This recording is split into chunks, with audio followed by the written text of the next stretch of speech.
Hi weavers.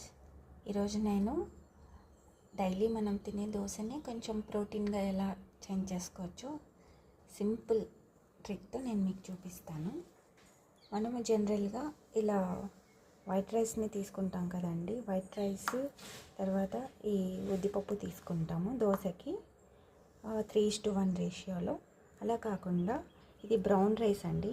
చూడండి, brown rice అంటే just one time without any polish మిల్లో చేయించుకొచ్చింది. జస్ట్ పైన ఉన్న రైస్ మీద ఉన్న పొట్టు తీసేస్తే వచ్చేదే బ్రౌన్ రైస్ అండి. సో మనం దోశ పిండి ప్రిపేర్ చేసుకునేటప్పుడు ఏం చేయాలంటే, ఇప్పుడు రైస్ 3:1 రేషియోలో ఇవి రెండు తీసుకుంటాం కాబట్టి ఇది 2 గ్లాసెస్ తీసుకునేసి బ్రౌన్ రైస్ 1 గ్లాస్ తీసుకొని ఇది ఉద్దిపప్పు కూడా యాడ్ చేసేసుకుంటే ఈ 3 యాడ్ చేసుకునేసి అలాగే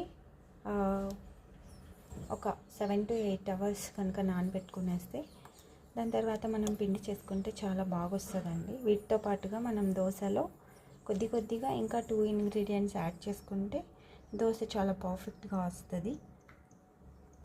నేను మీకు ఇంతకుముందు చెప్పినట్టు ఇంకో 2 ఇంగ్రీడియంట్స్ యాడ్ చేసుకుంటే చాలా బాగా వస్తుంది దోశ అని చెప్పాను కదా. అవి ఇదండి. కొద్దిగా జస్ట్ హాఫ్ టేబుల్ స్పూన్ మెంతులు ప్రతి ఒక్కరి ఇళ్ళలో ఇది ఉంటుంది కామన్గా. సో ఇది ఒక హాఫ్ టేబుల్ స్పూన్ యాడ్ చేసుకోవాలి.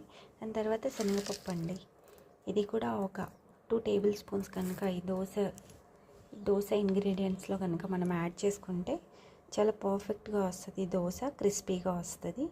సో ఈ చిన్న టిప్స్ ఫాలో అయ్యి మన డైలీ బ్రేక్ఫాస్ట్ని చాలా ప్రోటీన్ మీల్గా చేంజ్ చేసుకోవచ్చు. సో ఇది అందరూ ఫాలో అవ్వండి. Thank you for watching.